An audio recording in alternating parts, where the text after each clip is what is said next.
Salam Guru Hebat. Selamat datang di podcast kita. Bersama saya Ahmad Asep. Kita bakalan ngobrol seru nih, yaitu tentang cara merancang pembelajaran di SMK, khususnya program studi desain pemodelan informasi bangunan serta teknik konstruksi perumahan. Kita juga telah kedatangan tamu istimewa nih.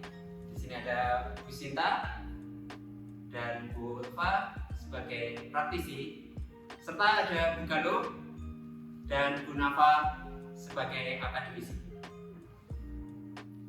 Langsung aja saya memberi kesempatan ke Bu Nafa untuk membuka diskusi kita hari ini. Silakan Bu. Ya, terima kasih atas undangannya Pak Asep. Jadi kita hari ini akan membahas tentang perencanaan pembelajaran di SMK. Desain perencanaan dan pembelajaran di SMK ini sangat penting karena dunia pendidikan kejurusan harus selaras dengan industri.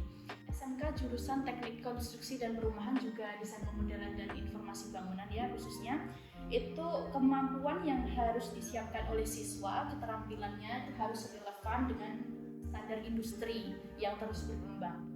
Selanjutnya adalah perkembangan teknologi, kemudian ada perkembangan sosial masyarakat yang pastinya terus bersaing dan terus berkembang. Demikian Pak Asep. Saya setuju. Jadi, saya sudah mencatat poin pentingnya. Kurikulum di SMK itu harus relevan dengan dunia industri. Dan pembelajarannya perlu dirancang sedemikian rupa untuk menyiapkan siswa terjun ke dunia kerja. Setelah mendengar perspektif dari akademisi, sekarang giliran Bu Sinta dan Bu Ulfa. Beliau adalah guru hebat dari Prodi DPIP dan TKP. Boleh dong Bu, sharing sedikit gimana perancangan pembelajaran di sekolah Anda? Terima kasih atas kesempatannya. Di sekolah kami pada desain pemodelan dan informasi bangunan serta teknik konstruksi dan perumahan sudah menerapkan kurikulum merdeka. Dalam kurikulum merdeka kami diberikan kebebasan dalam merancang pembelajaran yang relevan dengan dunia industri. Salah satu pendekatannya yaitu project based learning atau berbasis project. Dalam pembelajaran project based learning, kita melibatkan keterampilan praktis langsung seperti menggambar AutoCAD atau menghitung estimasi biaya konstruksi. Kami merancang pembelajaran dengan memperhatikan tujuan jangka panjang seperti kesiapan siswa memasuki dunia kerja atau dunia industri seperti itu. Saya perhatikan tadi tujuan pembelajarannya itu sudah sesuai dengan kebutuhan industri. Tapi butuh dukungan sarana dan prasarana Bu. Menurut Ibu apa sih tantangan utamanya? Jadi tantangan terbesarnya adalah menyelaraskan atau mengintegrasikan materi yang akan diajarkan dengan kebutuhan industri. Namun tetap dapat dipahami oleh siswa dari berbagai macam latar belakang.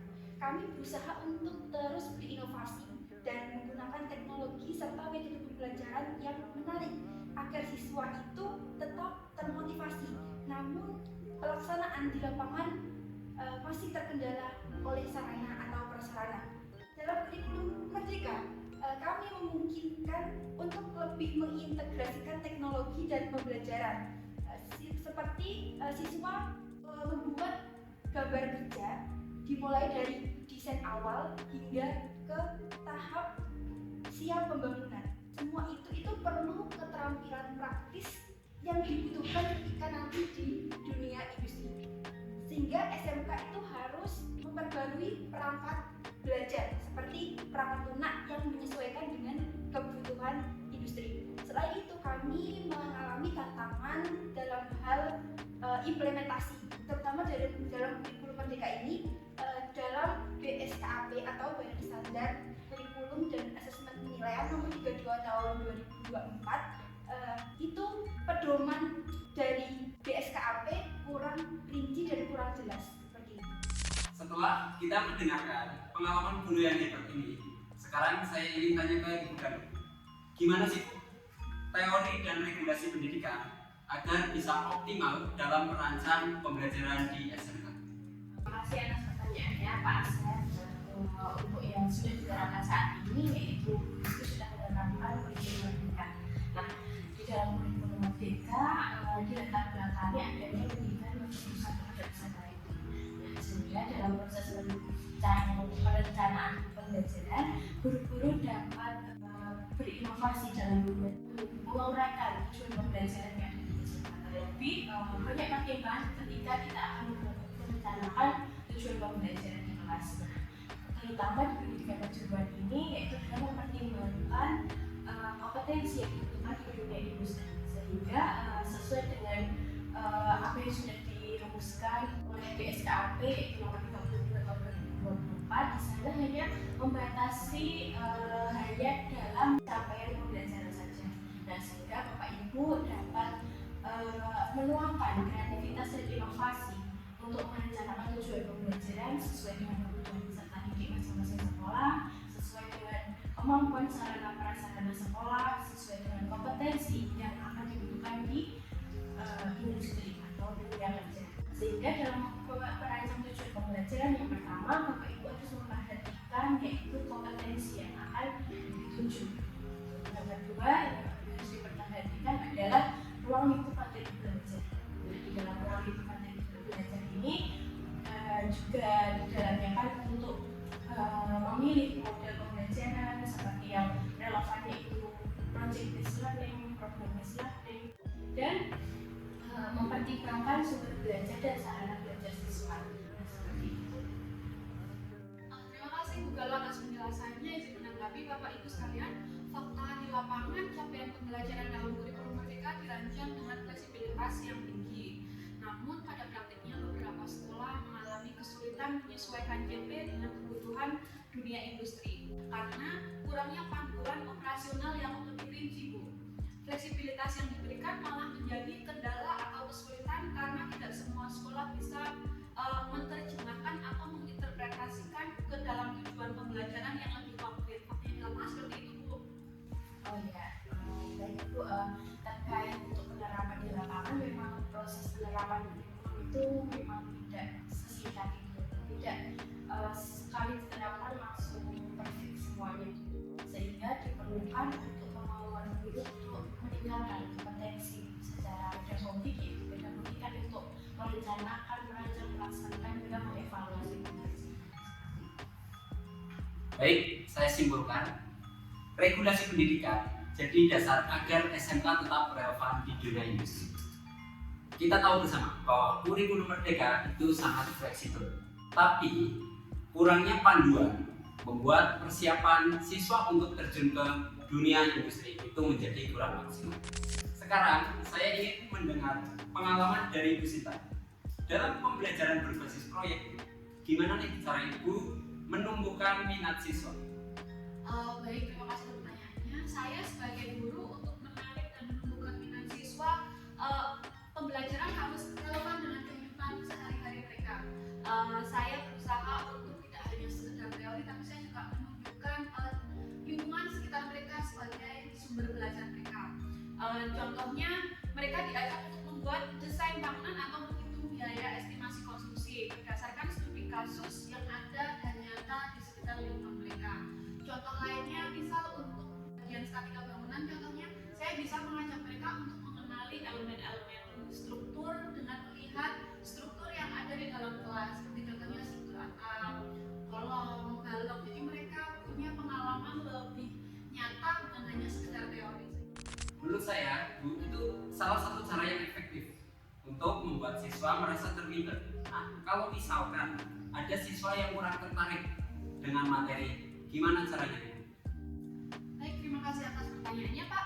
Selain dengan cara di atas yang memanfaatkan lingkungan sebagai sumber belajar, kami juga berkolaborasi, Pak, dengan dunia industri untuk memastikan bahwa materi yang kami sampaikan itu relevan dengan standar di Misalnya, kami mengajak pihak industri untuk memberikan pelatihan kepada peserta didik tentang penggunaan software berupa AutoCAD atau BIM. Diharapkan dengan ini peserta didik bisa lebih relevan lagi dan bisa lebih memiliki pemahaman yang mendalam tentang apa yang mereka pelajari di sekolah dengan lebih bervariasi, dengan mendatangkan pihak industri, dengan memanfaatkan lingkungan sebagai sumber belajar, dengan memanfaatkan teknologi sebagai sumber belajar. Itu pokoknya kami berusaha semaksimal mungkin bagaimana siswa bisa lebih tertarik dan lebih mau untuk belajar bersama di sekolah. Terima kasih Bu Sinta. Sekarang kita kembali ke Bu Galuh dan Bu Nafa. Gimana sih Bu cara evaluasi dan refleksi pembelajaran untuk memastikan siswa memahami materi? Sebagai seorang akademisi, saya akan selalu menekankan untuk pentingnya refleksi dan evaluasi dalam pembelajaran. Sebagai seorang guru, kita dapat membayangkan di dalam kelas bahwa kita sangat ingin peserta didik kita untuk memahami materi dengan memahami semua konsep yang kita berikan, materi yang kita berikan, bukan hanya tentang hafalan saja. Baik, saya akan menambahkan ya Bapak Ibu mengenai proses asesmen di kelas. Nah, ada 3 asesmen yang mungkin bisa diterapkan Bapak Ibu untuk mengetahui kemajuan atau untuk mengetahui kemampuan awal peserta didik. Itu yang pertama mungkin kita ingin mengetahui kemampuan awal peserta didik. Nah, di situ kita dapat menggunakan asesmen diagnostik. Asesmen diagnostik ini untuk mengetahui pengetahuan awal. Selain itu kita dapat mengidentifikasi karakteristik peserta didik. Gaya belajar seperti apa yang sering digunakan peserta didik. Di situ kita dapat melakukan asesmen diagnostik. Untuk asesmen formatif itu kita lakukan selama proses pembelajaran. Di dalam asesmen formatif ini untuk mengetahui perkembangan pengetahuan peserta didik selama pembelajaran yang kita laksanakan. Di dalam asesmen formatif ini juga dapat sebagai refleksi kita sebagai guru, bagaimana proses pembelajaran yang telah kita terapkan, bagaimana impact untuk peserta didik terhadap kemajuan pengetahuannya.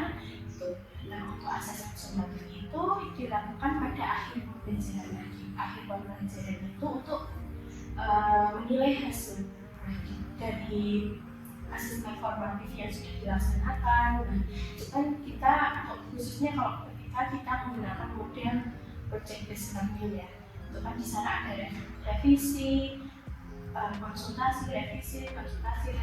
Nah, itu kita menentukan hasil akhir kan juga berdasarkan proses juga kan. Sehingga di asesmen formatif ini kita hanya pure menilai hasil belajar siswa. Seperti itu. Tadi gambaran dari segi akademis. Sekarang kita dengarkan Bu Sinta dan Bu Gulfa. Bagaimana sih proses evaluasi dan refleksi yang Anda lakukan di sekolah? Izin menjawab ya Bapak Ibu semua. Jadi di sekolah kami itu asesmen yang digunakan itu ada 3. Yang pertama asesmen awal atau asesmen diagnostik. Kami memberikan pertanyaan di awal pembelajaran. Yang kedua asesmen proses atau asesmen formatif. Kami menggunakan penilaian dengan proses penyelesaian tugas proyek baik secara individu maupun secara kelompok seperti itu. Kalau yang terakhir yaitu asesmen sumatif, kita menilai dari hasil akhir tugas proyek baik tugas proyek individu maupun kelompok. Ya, saya juga izin menambahkan ya Bu, kami juga tentu memberikan rubrik penilaian untuk setiap asesmen tersebut ya Bu. Contohnya pada asesmen formatif kita bisa membuat rubrik penilaian tentang proyek yang sedang mereka kerjakan. Selain penilaian formatif dari kami, tentu siswa juga bisa melakukan penilaian sendiri berdasarkan rubrik yang telah kami berikan. Jadi siswa punya gambaran tersendiri tentang bagaimana sebuah proyek ini bisa berhasil melalui penilaian ABCD yang sudah kami susun seperti itu. Wah, ternyata diskusi kita itu sangat menarik dan tentunya menambah wawasan. Kita tadi sudah mendengarkan dari perspektif akademisi dan dari perspektif praktisi. Terima kasih banyak buat Bu Nafa, Bu Galuh, Bu Sinta, dan Bu Gulfa. Jadi, dapat saya simpulkan bahwa khususnya pada prodi desain pemodelan informasi bangunan dan teknik konstruksi perumahan, yaitu dengan perencanaan yang matang, peran guru, serta regulasi yang jelas, itu sangat mendukung terciptanya pembelajaran yang efektif. Bagi para pendengar, jangan lupa untuk terus ikuti perkembangan podcast kami. Sampai jumpa di episode berikutnya. Salam guru hebat!